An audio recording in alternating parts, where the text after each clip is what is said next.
Welcome to the RGLT Economics. Today I want to discuss democracy promotion and how it, instead of promoting democracy, actually harms democracy globally. And I want to talk about democracy promotion both in terms of the wars and in terms of the values, the non-military means of democracy promotion. These are basically the two main sections that I want to discuss. But before starting that, I want to also review the general sentiment with regards to democracy in the world today. And after the discussion on democracy promotion, I want to talk about the bleak future in terms of democracy that we are looking that we're looking at. First, however, I want to also mention that I originally wanted to discuss this issue in terms of the harms that the neocons and neoliberals have done, right? The neocon-neoliberal axis, or however you name it. But then I realized that the damage that's been this process of democracy promotion and the harms that has been accumulated to the name and values of democracy happened before there were neoconservatives, before there were neoliberals. It took place already since the 1950s. With the strong anti-Soviet wave of anti-communist wave in Europe at first, in Italy and Greece, and then it spread through this, I think it's called a COINTELPRO from the very beginning. This, by the way, hints at really it was the early days, right? They were much more honest. They call it a covert intelligence program. Now they would call it, I don't know what they call it. Maybe they call it, I don't know, Freedom Torch or something like that. I don't know. But anyway, from that era, and then it went to Latin America, it went to Africa, and then it went to the Middle East, the Central Asia. Right, so the entire globe, there is this waves upon waves of democracy promotion activities, both overt in terms of wars and covert, both in terms of these so-called hybrid wars and propagandas. And so this actually predates the neoliberal axis. So I don't want these guys, the new conservatives and neoliberals, to take all the credit. And that's why I decided that we should talk about actually wars and value promotion. So first things first, as I said, before I go into talking about discussing the wars and the hybrid wars, the Cold Wars, in other words, let's talk about the general sentiment in the world today with regards to democracy. I think there is little doubt that the merits of democracy are being questioned by people who have never really benefited from any of the democracy promotion activities, both in countries that can be considered autocratic and in countries that can be considered democracies, that are usually, let's say, usually considered democracies. In the former case, because people are seeing that all that democracy, all those revolutions, in other words, coups, and military invasions, or maybe, I don't know, fight for freedom or liberation, however, whichever way you prefer. All that has brought them has been devastation. Their everyday lives have not improved, but instead, with every democracy promotion war, their living standards dropped. And within the so-called democracies, the liberal democracies in the West, the damage to the damages to the social fibers of these societies with these new values, the talks of values, and with, of course, the influx of refugees who suffered from these democracy promotion warfares or activities. They also intensify the social, they widen the social chasm. They worsen the social, all the social issues, right? And they create doubts. They cast doubts on the minds of many in on the question of democracy. And it does not help that with a lot of the tools that's been used by these democracy promotion syndicates, let's say, or whatever organizations, these tools also have led to the elections, the successful elections of the electoral success. Of a lot of highly indecent, highly despicable, untrustworthy politicians. A prime example is Boris Johnson, who is known by, of course, his opponents, but also his supporters, to be someone I think in Britain what they say is that the guy has a very casual relationship with the truth. But of course, a more blunt way to put it is that this guy tells whatever he thinks that will win him the vote. And the guy has two other proper qualities. One is that he loves his voice, and the other one is that he loves being the prime minister. And in order to achieve that, he does whatever he thinks is going to be popular. And that is just an example of the type of leaders that with the waves upon waves of democracy promotion and the tools that are used for democracy promotion have actually undermined the whole idea of democracy, which is for the public, the people, to decide, right? But instead, you have a guy that tells whatever that the people, his supporters, like to hear, and misleads them, and has otherwise no idea about the direction the country is heading. That is in itself undermining democracy. Okay, so this is the general sentiment, the general condition of democracy today that I see. But let's just review how democracy promotion over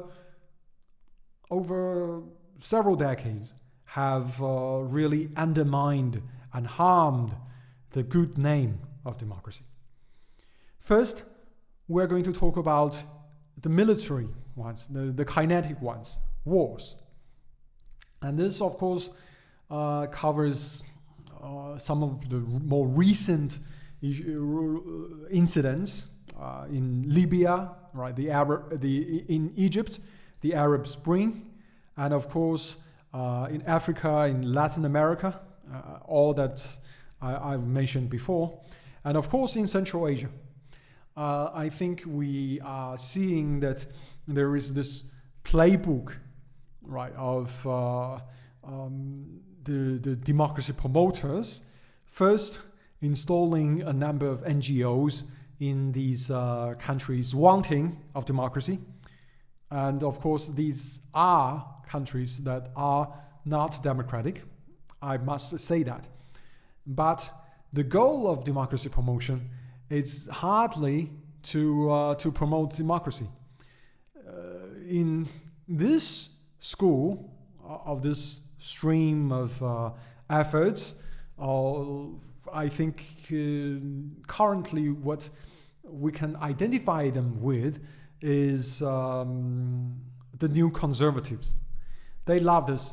But this is not just the new conservatives. There's also the so-called realists and people who basically are power hungry, and they are basically in my view, just a mask-off version of new conservatives.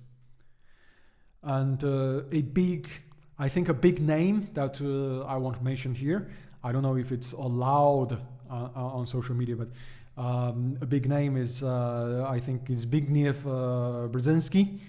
The guy basically, I would say, under his watch, undermined Central Asia, and in particular Afghanistan, but also I think his legacy lives on today to the entire region.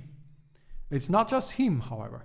There is also people before him, and there are lots of activities in that region. And they have one group of people that actually, one type of value that actually had been promoted by these more militant type of democracy promotion is radical Islam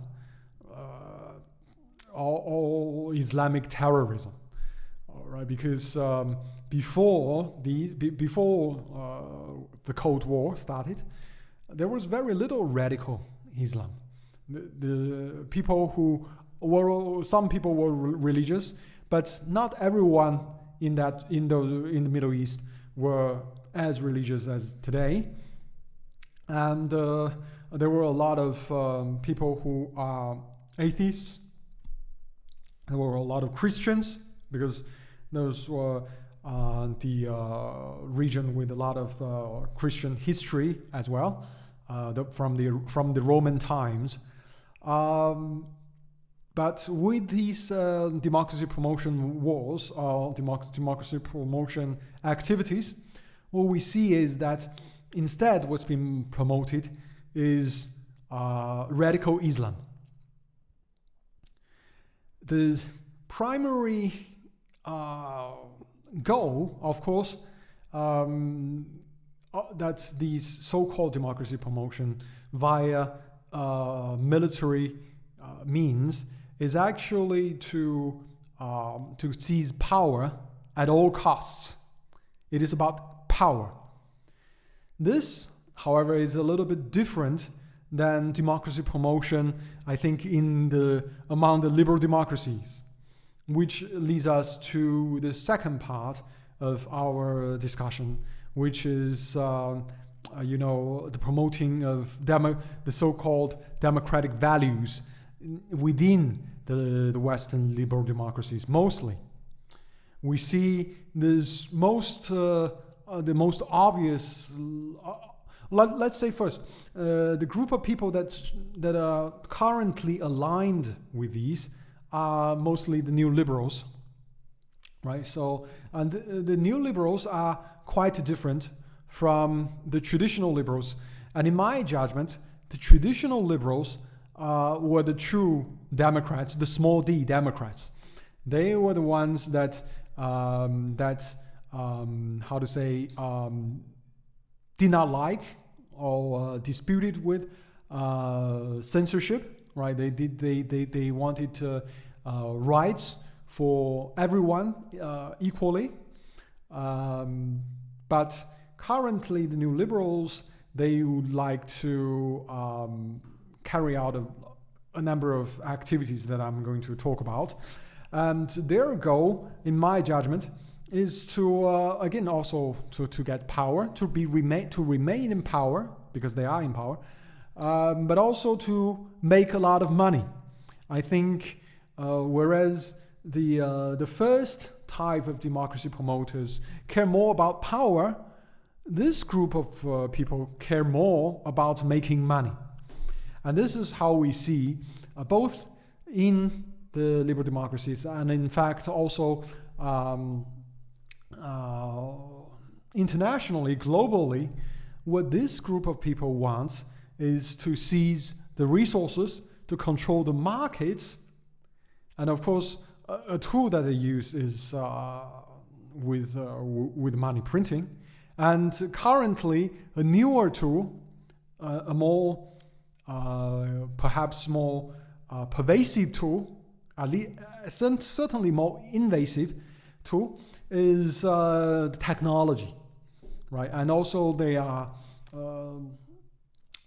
basically what they're doing, the number of activities, the range of activities that they are using include sanctions, right? They include embargoes, technological embargoes, right?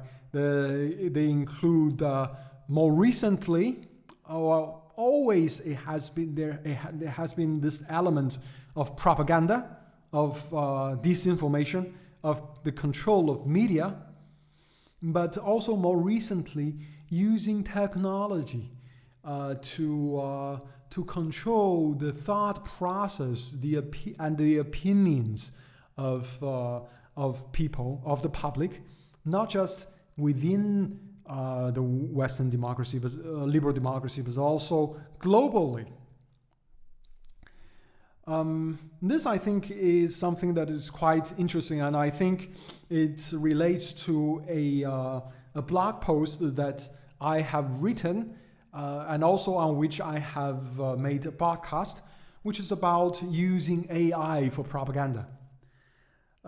Basically, what I'm saying is that, you see, in the past, propaganda is about telling people, telling people what to think, right? But with technology and with AI, it is now possible to start misleading people on how they should think. Not just what to think, but how to think. You see, and also not just what to question, but how to question. And this is basically completely undermining the logics of the public.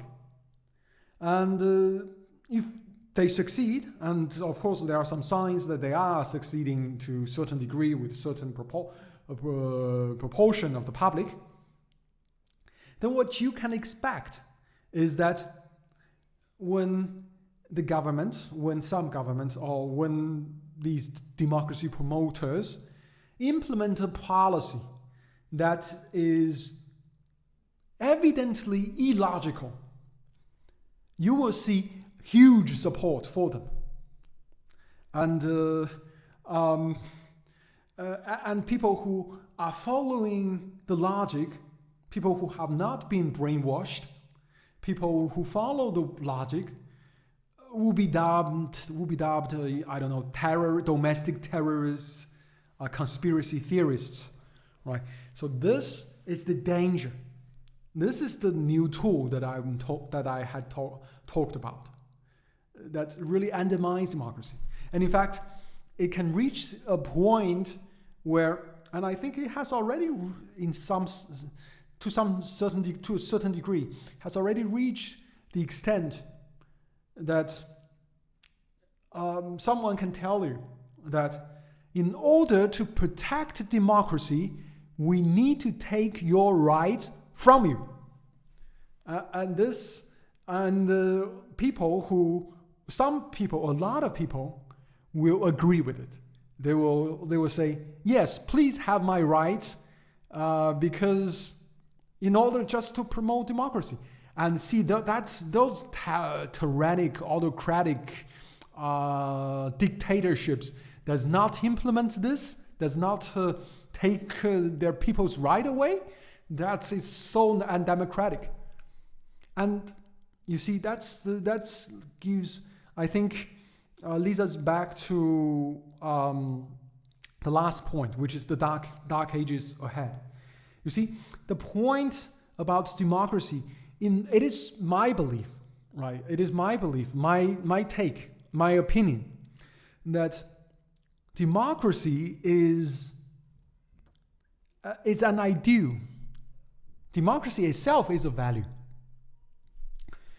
It is not necessarily the most efficient way to organize things, right? To organize a society. Precisely because democracy only functions when there is a well-informed public.